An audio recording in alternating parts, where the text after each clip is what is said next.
রাত 10টায় 600 জনের বাইক বাহিনী সমস্ত ক্রিমিনালদের পাঠিয়েছিল এখানে সব ভেঙে তছনছ করবার জন্য। 10টা 5-এ আমরা সঙ্গে সঙ্গে 10টা 15-এর মধ্যে এখানে চলে আসি। কিভাবে লড়াই করেছে আমি সবার মুখগুলোকে চিনে নিয়েছি। মনে রাখবেন, রাত 11টায় আবার এসছে, আবার সাউন্ডের লোকেরা লাগিয়েছে কানেকশন, তারগুলো কেটে দিয়ে চলে গেছে। তার কাটা পার্টি, বিজেপি পার্টি সমস্ত তার কেটে দিয়েছিল। বলে না যার কেউ নেই তার ঈশ্বর আছে। ঈশ্বর আল্লাহ তেরে নাম সবকো সুমতি দে ভগবান। উলুম্পেন বাহিনী ঘুরে বেড়িয়েছে বাইক নিয়ে, আর তার কাটার দল সাউন্ডের তার কাটতে কাটতে গেছে। বন্দে মাতারম, ভারত মাতা কি জয়, জয় হিন্দ। আজকে 21শে জুলাই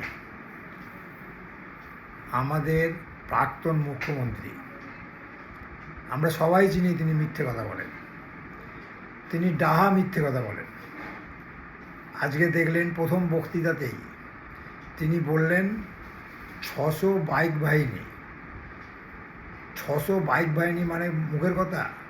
600 বাইক বাহিনী এসে ওনার যে বক্তৃতার স্টেজ সেগুলো ভাঙতে এসেছে। 600 বাইক বাহিনী মুখের কথা। এবং তিনি বললেন যে উনি তাদের সবাইকে চেনেন।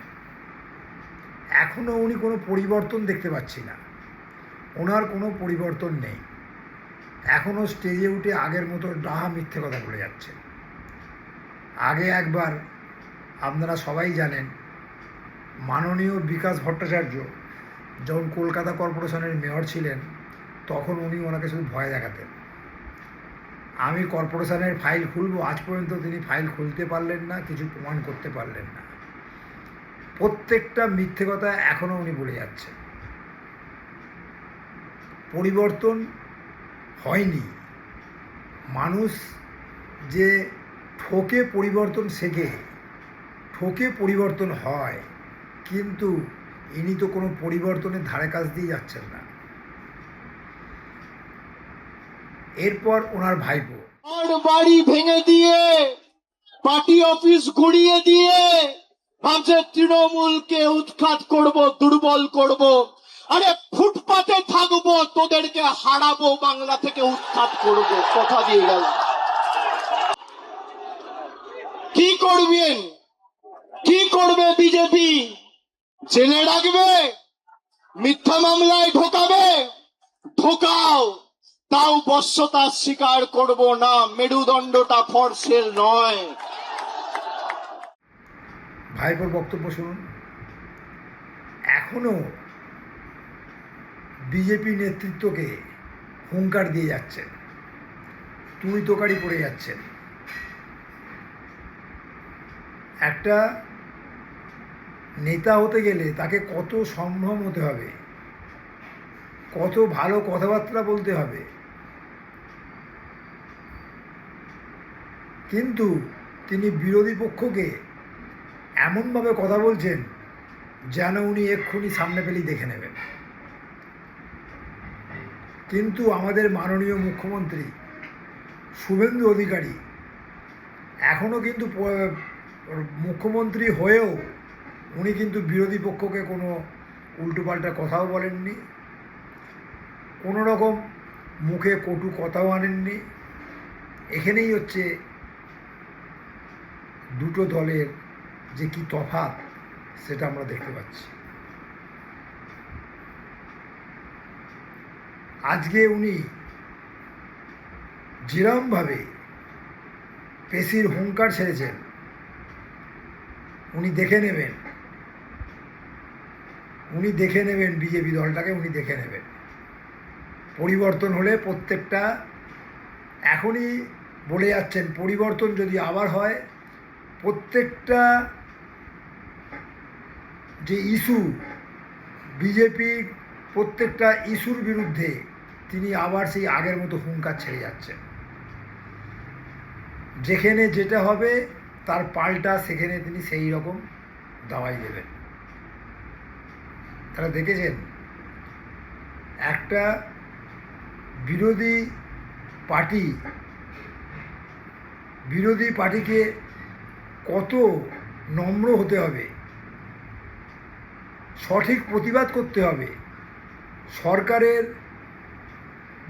সরকার যে সমস্ত কাজকর্ম করবে তার সমালোচনা করতে হবে, গঠনমূলক সমালোচনা করতে হবে।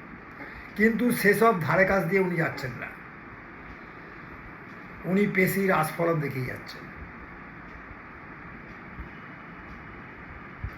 এবার যদি ওনাকে বলা হয় উনি চোখের চিকিৎসার জন্য কিনা আবার বিদেশে যাবেন, কেন আমাদের তাহলে আপনারা 15 বছর যে সরকার চালালেন, 15 বছর সরকার চালিয়ে আমাদের এখানে স্বাস্থ্যের কি উন্নতি করেছেন, স্বাস্থ্য ব্যবস্থার কি উন্নতি করেছেন?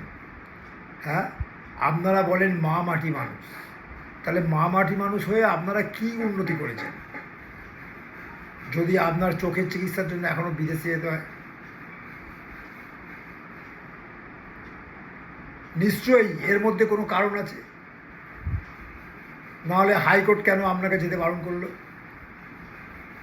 হাইকোর্ট নির্দেশ দিয়েছে আপনাকে পিজিতে চিকিৎসা করাতে হবে, সেরকম হলে হাইকোর্ট পিজিতে মেডিকেল বোর্ড গঠনের অনুমতি দেবে, কথা বলে দিয়েছে। একটা বিরোধী পার্টি গঠনমূলক সমালোচনা করবে, যে সমালোচনা সাধারণ মানুষের মনে দাগ কেটে যাবে, কিন্তু আমরা সেই জিনিস দেখতে পাচ্ছি না। পিসি এবং ভাইপো দুজনেই সেই আগের মতো হুঙ্কার ছেড়ে যাচ্ছে।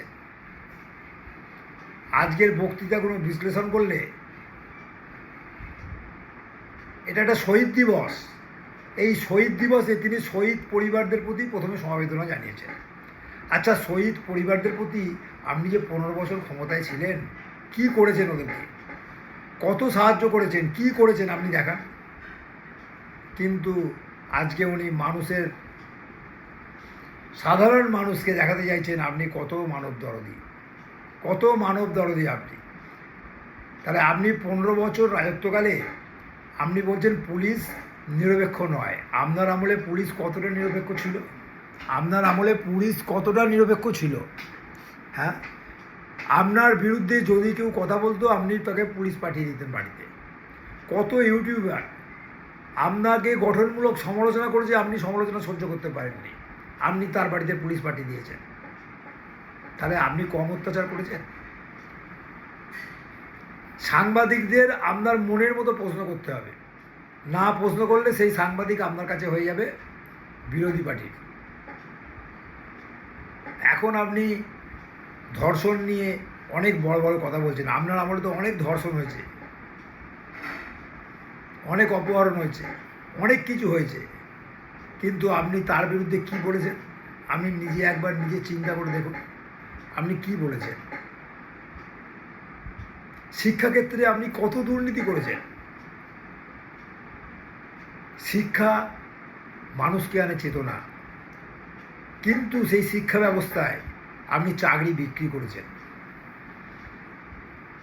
যে শিক্ষকেরা রাস্তায় বসে প্রতিবাদ করেছে আপনি তাদের ওপর পুলিশের লাঠি চালিয়েছেন।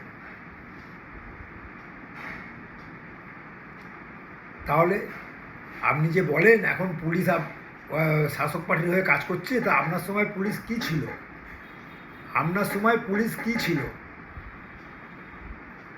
আরজিকর হাসপাতালে কি কেস ঘটে গেল?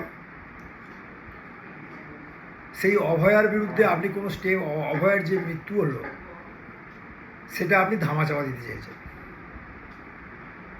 তাহলে বলুন, আপনি একবার আপনার বিগত দিনে যে সমস্ত কাজকর্ম করেছেন সেগুলো একবার ঠান্ডা মাথায় বসে বিশ্লেষণ করবেন, করে তার দোষ ত্রুটি বিবেচনা করবেন, তারপর আপনি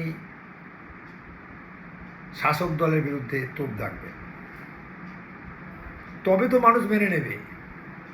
কিন্তু আপনি যে কাজটা করেছেন, বাংলাকে 15 বছরে আপনি কত পিছনে নিয়ে গেছেন। কোনো শিল্প আনেননি, শিল্প আনতে আপনি লন্ডনে পাড়ি দিয়েছেন। আপনার আশেপাশের সমস্ত পরিষদকে নিয়ে আপনি লন্ডনে গেছেন, আমাদের ট্যাক্সের টাকা খরচা করেছেন, কিন্তু কোনো শিল্প এসেছে? কোনো শিল্প আসেনি।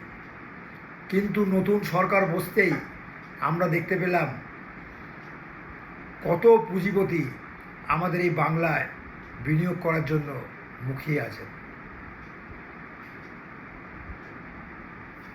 তাহলে আপনি এগুলো একটু ঠান্ডা মাথায় বসে বিশ্লেষণ করবেন, তারপর আপনি প্রতিবাদ করবেন। প্রতিবাদ হবে গঠনমূলক, তবে না জনগণ মেনে নেবে। আপনি শুধু আপনার যারা বালিশটাটা তাদেরকে নিয়ে বলে গেলেন। একটা শহীদ দিবস, শহীদ পরিবারকে কোথাও সাহায্য করবেন, শহীদ পরিবারের হয়ে কথা বলবেন কিনা আপনি আজকে 21শে জুলাইয়ের মঞ্চে আপনি আপনার বালিশচাটাদের বিরুদ্ধে শুধু বলেই গেলেন। কিন্তু বিগত দিনে আমরা কি দেখেছি, যারা আপনার দল থেকে বেরিয়ে গেছে আপনি বলেছেন তারা ওয়াশিং মেশিনে পরিষ্কার হতে গেছেন, কিন্তু তাদেরকে আপনি তো আবার ফেরত নিয়েছেন, আপনার দলে আবার ফিরিয়ে নিয়েছেন। আমরা কি দেখেছি বিগত দিনে, আপনি বামফ্রন্টের বিরুদ্ধে কত কথা বলেছেন, কংগ্রেসের বিরুদ্ধে কত কথা বলেছেন, আর এখন বলছেন না আমরা সব এক হয়ে লড়ব, আমরা সব এক হয়ে লড়ব। তাহলে হাতি যেমন গাড্ডায় পড়লে কি অবস্থা হয় সেটা আপনি বুঝতে পারছেন। তাই মাননীয় মুখ্যমন্ত্রীকে বলবো, আপনি একটু সংযত হন, সংযত হয়ে বিচার বিশ্লেষণ করে শাসক দলের বিরুদ্ধে বলবেন, যেটা গঠনমূলক হবে, তবে মানুষ মেনে নেবে। নমস্কার।